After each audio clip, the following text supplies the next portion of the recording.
It's summertime and that means working in the yard and cutting some grass. But even with a fast mower, that sun, whew, it gets hot. So let's see if we can change that. I have an old lawnmower that I've been using for years. It has been very reliable, but I've decided to upgrade and convert this one more over to an ATV that I can use for yard work. So let's see if we can build a nice canopy to keep it cool underneath that's compatible with most mowers. So let's take a closer look at this mower and see what we have to work with. I've lifted up the hood so we can see under here a little bit easier. Now looking at the frame, there are some holes already pre-cut in the frame. We might be able to use that, but we have to be careful not to interfere with that pulley that's underneath right there, or this tire as it turns in and out. I lifted up the seat so we can see under it. Looking closely, I don't see any open holes, and the only bolts I see are under the springs and under the seat brackets. But we do have a lot of open deck space, so maybe we can incorporate that. As I was examining the lawnmower, I noticed that, wait a minute, there are some holes right here under this mat. And there's one right here in the front that I might be able to incorporate. Right under there. That would be awesome. Now, of course, I'm gonna have to make sure that I don't interfere with the brake pedal or the gas pedal on the other side.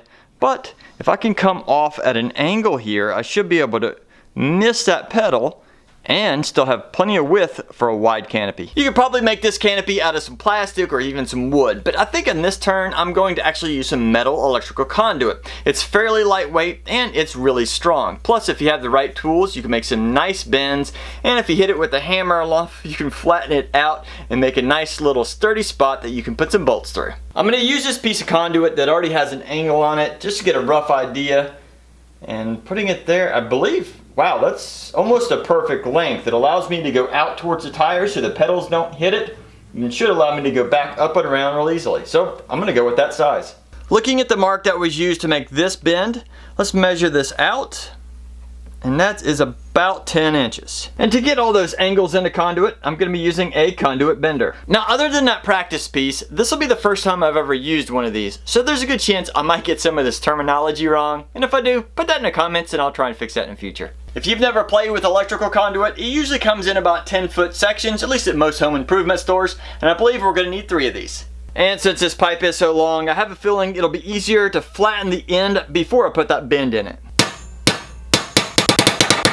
To keep this as flush as I can against the body, I flatten this back about 4 inches, and that should work nicely. Then we need to drill a hole right near the end to get a bolt through. And just like I did with this practice piece, that's a 10-inch mark, which I've transferred over to this new pipe. I'm going to line it up right with the little divot here on the side.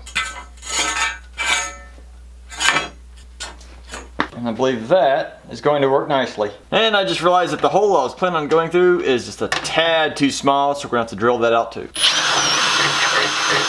Now that I've figured out how to attach the front frame, I'm not sure exactly how far I want it to go up before I bend it back. But I do know I want it to be about level as the back piece, so I think I'm going to pause in the front and we're going to work on the back. As we mentioned earlier, the back deck doesn't have a whole lot of mounting places that already have holes in them. So I have a feeling if I take some pipe clamps, I should be able to install them about there on this back deck, and that should hold that pipe nicely. I've just temporarily put these clamps over this pipe. That way I can figure out exactly where I need to install them and exactly where I need to start bending the pipe.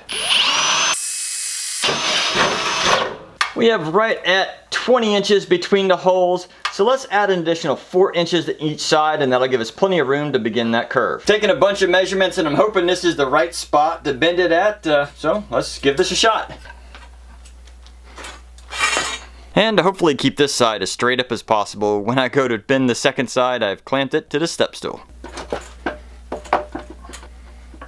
And there we go. Did a quick measurement, and it's about a 1/4 inch difference between the two. Definitely within tolerances. And to hold these brackets in place, I'm just going to use some basic machine screws.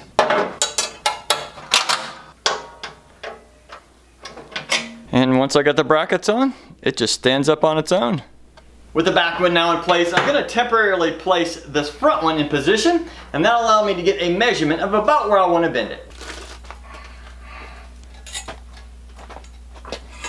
I believe this will be the final frame setup. I have that bend going towards the back, and just before I reach that rear pipe, you'll notice right about there, it was going to go up too high, so I put an additional bend in it so that it would easily connect to that rear pipe. I'm connecting the two pipes together with what they call a maker pipe connector.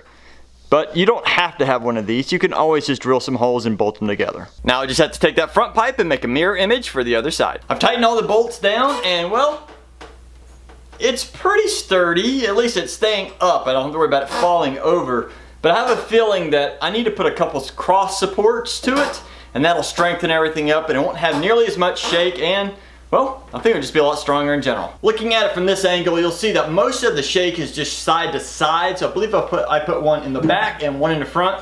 That should work.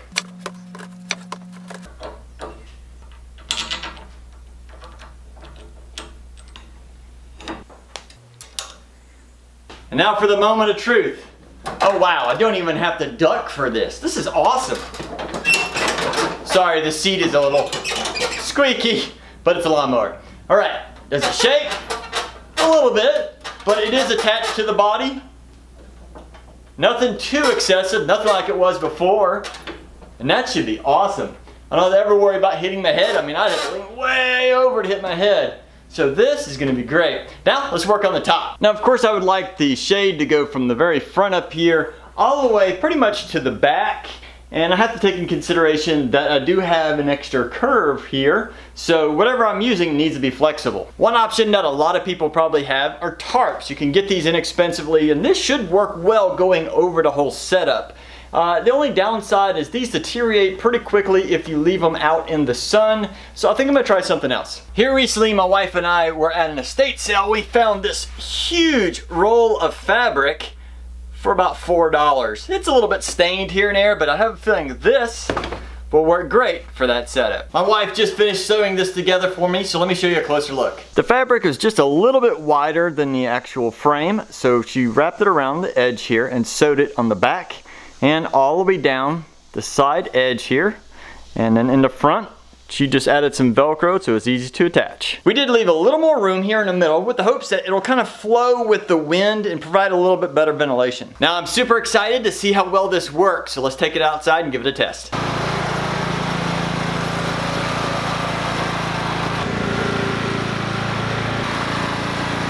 This does a great job. It kind of reminds me of a golf cart.